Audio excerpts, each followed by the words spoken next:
It's November and it's a carcinoid awareness month, and it's the perfect time to discuss this rare group of tumor. Carcinoids are tumors that arise from the neuroendocrine cells which are located throughout the body, distributed, but the most common sites are lungs, GIT and pancreas. For a pathologist, a carcinoid tumor is a tumor which has a particular pattern of its presentation. We have to look at that in the slide, but the morphology itself is not enough to call it carcinoid. We need to take help of the special stains that are available with us here in Hope Indian Cancer Hospital. The stains are synaptophysin, chromogranin and CD56 immunohistochemistry stain. Then we have to get 2 out of 3 markers positive to call it as carcinoid tumor. But a carcinoid tumor is a spectrum of tumors. We have a carcinoid tumor, atypical carcinoid tumor and well differentiated neuroendocrine tumor. That is the spectrum of this carcinoid when the morphology is very well differentiated. And when the morphology is poorly differentiated, large cell neuroendocrine carcinoma and small cell neuroendocrine carcinoma. Another point which differentiates these carcinoid tumors and atypical carcinoid and neuroendocrine tumor well differentiated grade 3, that is the immunohistochemical stain Ki67. The Ki67 labeling index, which if it is less than 3%, it's a carcinoid. If it is 3 to 20%, it's atypical carcinoid. And if it is more than 20%, it's well differentiated neuroendocrine tumor. So this Ki67 is also available with us, and with the help of these stains only we give the diagnosis of this. Now coming to the patient point of view, a patient's symptoms does not arise very early in this tumor, and when the patient presents to us, they have already metastasized to the liver and other organs. The reason being, the symptom the patient faces in the early stages of the disease because of the secretion of hormone is facial puffiness, diarrhea, abdominal pain, and they are very common symptoms to be missed. But I'll earnestly request everyone to not miss these symptoms, as we have more tests available with us. One of them is 5-HT1AA blood test, which also gives us an idea that if there is any secretion of any carcinoid tumor in the body, this level of 5-HT1A will get increased. And then we have PET-CT available here. A simple PET-CT will not be able to detect carcinoid tumor, and for that we have GA68 dotted PET-CT scans which do help in locating these carcinoid tumors. So I'll request everyone, the patients, the clinicians, everyone to be very active when you are dealing with these patients who can be treated very efficiently, because these are very indolent tumors and they are having very nice survivals provided they are detected early. Thank you. नमस्ते, मैं doctor Rajesh Mishra, consultant nuclear medicine physician, hope and heal cancer hospital, Jotiyakhali. आज मैं आप लोगों के साथ neuroendocrine tumour के बारे में डिस्कस करने जा रहा हूँ। तो न्यूरोएंडोक्राइन ट्यूमर क्या है?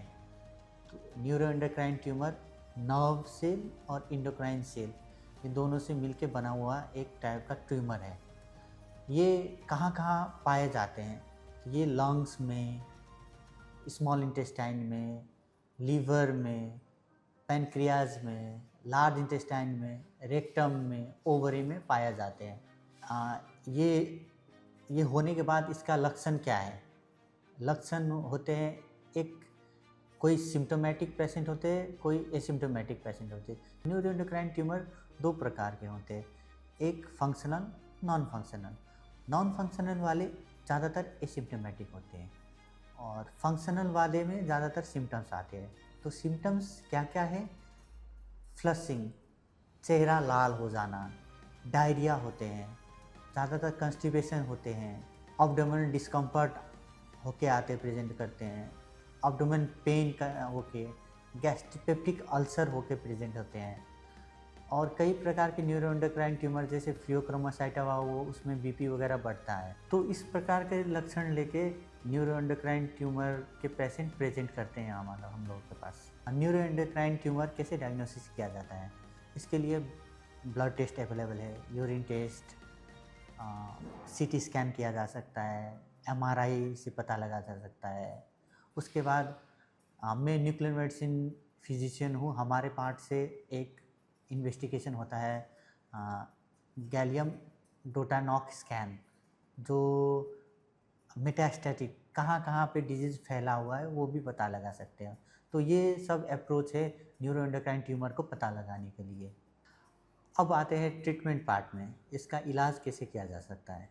तो न्यूरोएंडोक्राइन ट्यूमर ज़्यादातर एसिम्प्टोमेटिक रहते हैं और ये स्लो ग्रोइंग ट्यूमर रहते हैं, तो उस पेशेंट में वेट एंड वॉश करके हम लोग देख सकते हैं। और कहीं कहीं पे जहाँ डिजीज़ जो ऑपरेबल है, ऑपरेशन करते हैं, उसको ऑपरेशन से निकाल के फेंक सकते हैं।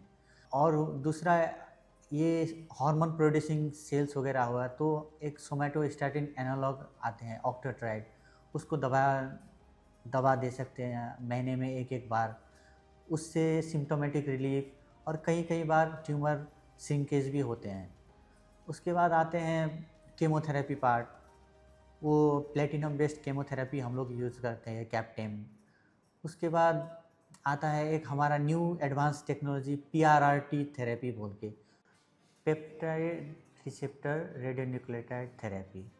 ये एक प्रकार का टारगेटेड थेरेपी है जिसमें रेडियो एक्टिव सब्सटेंस पेप्टाइड के साथ बाउंड करके IV के थ्रू इंजेक्ट किया जाता है और जहाँ पे ट्यूमर है वहाँ ये रेडियो एक्टिव सब्सटेंस जा कर के बाइंड होते हैं। बाइंड होने के बाद अंदर ट्यूमर के अंदर जाते हैं, इंटरनलाइज होते हैं। उसके बाद वहाँ पे ट्यूमर सेल को डिस्ट्रक्शन करते हैं। ये एक प्रकार का मॉलिक्यूलर टारगेटेड थेरेपी है। और इसके बाद आते हैं इम्यूनोथेरेपी। ये न्यूरोएंडोक्राइन ट्यूमर एक मल्टीडिसिप्लिनरी अप्रोच के थ्रू डायग्नोसिस और ट्रीटमेंट किया जा सकता है। तो इसमें अच्छा पैथोलॉजिस्ट, अच्छा nuclear medicine physician, oncologist, gastroenterologist सब मिलके डायग्नोसिस एंड ट्रीटमेंट किया जाता है। Thank you.